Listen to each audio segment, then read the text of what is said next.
Hey everyone, welcome to today's video. Today we're just going to do a quick video on some of the key earnings reports that I see ahead in the market for this upcoming week. It's not too much going on in this week, but there should be a couple interesting ones. And then I just want to talk about when there's weeks that don't have a ton of earnings reports. Something that I like to do is just pick a stock that's reporting, maybe a stock I haven't heard of before, haven't really looked into before, and take some time to understand their business a bit. So we're going to get into that as well. But we're going to kick it off on Monday. Oracle is reporting after the bell. So just want to take a quick peek at Oracle here. Oracle has been taking off over the last number of months. First of all, over the last 5 years, you can kind of see they had a big run up during COVID, came back down, now back to all-time highs just on Friday. Even over the last month here, stock's up 12%. Last 6 months, which is kind of like year to date, stock is up 30 to 40%. So this stock's been on a bit of a tear. Looking at their earnings per share estimates here, we're just going to take a closer look at that quickly.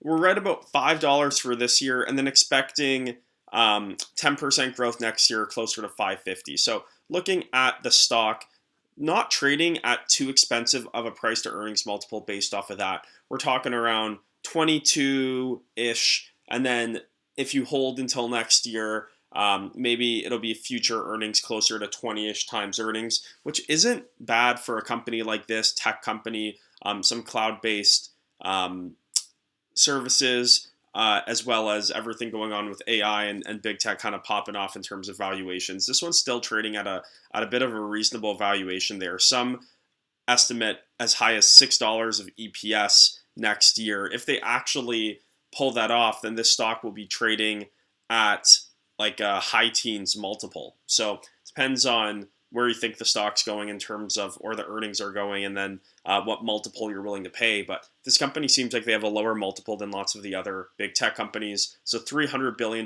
company on the right-hand side here. So it is a big company. And it's paying about a 1.5% dividend yield at these levels. Just going to take a quick look here. You can kind of see over the last number of quarters, their revenue has been sequentially going up really nicely here. So from 10.5 all the way to about 12.5 billion per quarter. And then income's a bit more volatile, but they are very, very healthily profitable, good margins across the board in all time periods. And then longer term, you can kind of see top line has flatlined a bit, but it kind of ticked up for the first time over 40 billion there, which was nice to see in 2022. So this stock here is one that I don't have in my portfolio. But since it's not a bunch of big names reporting this week, it'll definitely be one that I keep an eye out.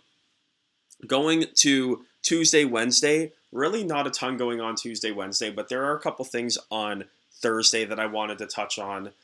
First, Kroger reporting before the bell. So retail in the U.S. has been a really interesting space. Lots of shrink issues, people stealing more product than before, lots of organized crime. And then also lots of trade down and people not buying as discretionary purchases. So it'll be really interesting to see what Kroger has to say.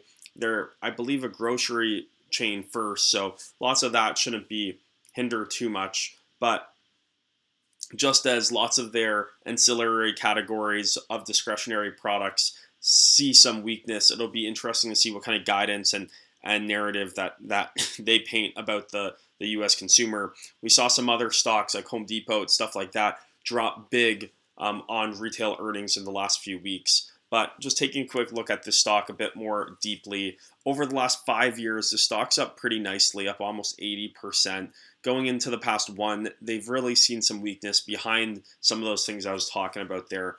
Currently paying a 2.3% dividend yield. Their earnings per share estimate on the year is about $4.50, and they're expecting almost no growth. So stabilization of earnings here given the environment they're in. But even if they do hit 450, this company's trading for a low teens multiple on EPS. So pretty low valuation company. This company, obviously very competitive space, going up against Walmart, Target to a lesser extent, other people trying to get some share in the grocery game and just U.S. retail space. So tough place to play. That's definitely hampered the multiples. But given the fact that the stock's up almost 80%, it seems like long term they've been able to grow their earnings at least to get that valuation of 33 billion. So really interested to see what they say. This is probably the one I'm most interested in for this week ahead. And after the bell, a big earnings report after the bell as Adobe takes the mic. Adobe, looking here, is up the same as the same as Kroger over the last 5 years, up about 80% as well. You can kind of see last year up 20%, really just driven by this 30% increase here in the last couple of weeks behind big tech going up, things that can potentially benefit from AI going up. Kind of see over the last 5 years, this company in 2021 hit about $700 a share pretty much. So went down huge from there. I think it was a big acquisition they made as well. It's a $210 billion company. Looking at their earnings per share estimate, it is about, let's give them the benefit of the doubt and say close to $15, $16 next year. So 15 times here, they're trading right around low 30s price to earnings ratio. So significantly higher multiple versus Oracle, definitely versus Kroger, but hard to compare those two stocks. So we'll see what they deliver. I think what's more important is probably their outlook and how they say they're going to be benefiting from AI and leveraging AI across their product suite. I expect them to overuse the AI rhetoric, probably play into what the street wants to hear as it pertains to that, and what's helped their stock go up 30% in the last month. So it will be interesting to see how they play it, how they communicate it. It was interesting to see Apple last week at an event not talk about AI almost at all. So let's see what Adobe does now that they're on deck for earnings later this week. And yeah, it's a pretty light week. So one stock that I've never heard of before, it's kind of a funny one, a small one, but I wanted to take a look at it given the light week ahead, was Mama Mancini's stock here. Never heard of it, so thought it'd be a fun one to do.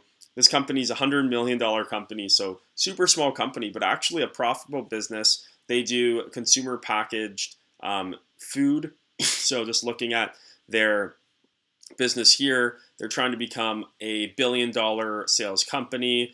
Seems like they had one very popular meatball recipe. They're trying to grow on top of it. So broaden distribution, innovate, also looking to acquire companies as well, and become the one-stop shop for deli companies. So just looking here, it looks like they're primarily in pasta and grains right now, current categories, looking to organically jump into soups and pizzas with their brand, and then maybe some appetite to acquire a sushi company. So really small company here. Kind of funny to go through these companies at very early stages, since I typically don't really invest or spend much time on them.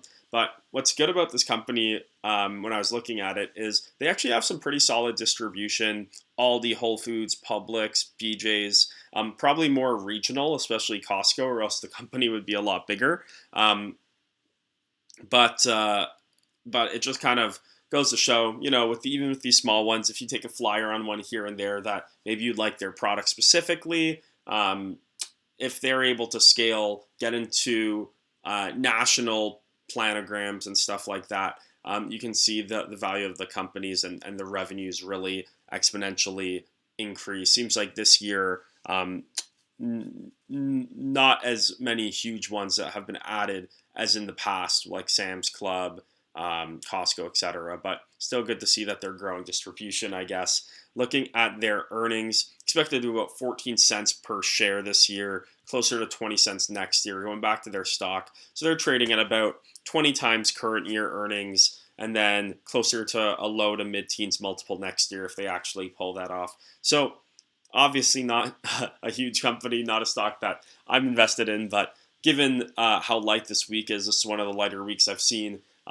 Nice to look into something new, and it just gives you perspective even on other food stocks you may be looking at, to know what alternatives are out there, what other multiples are out there in the space. But that's all I got for you guys this week. Let me know what you think about this video in the comments if you own any of these stocks. If you're buying any other stocks, would love to hear from you. Also, for everyone who's made it this far, if you can give the video a big thumbs up, it really does help with the channel. So I appreciate that a lot. And please consider subscribing if you haven't yet. I'll see you guys in the next one.